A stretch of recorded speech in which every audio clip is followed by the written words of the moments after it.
Hello guys, in this video I'll show you how you can fix this error on your PC. So without further ado, let's get started.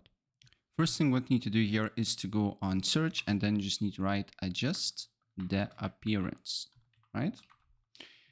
And click adjust the appearance and performance.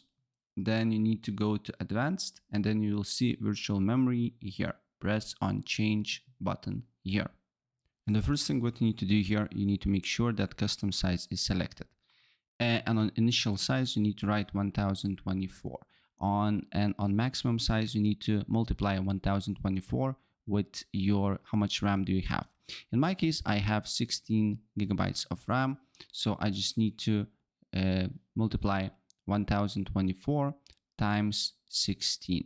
And the number that I get here, I need to put to a maximum size. And then press set. And then here I just need to delete comma. Set, okay. And after that, your problem should be fixed. But if it's not, you need to open up Device Manager. On Device Manager, you need to look for display adapters, and here you will see your GPU.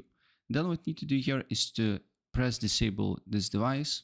Here, press yes, and then after you do so, re-enable the device. Enable device will be here. Then restart your computer and your problem should be fixed. So that's pretty much it. If I help you out, please press like.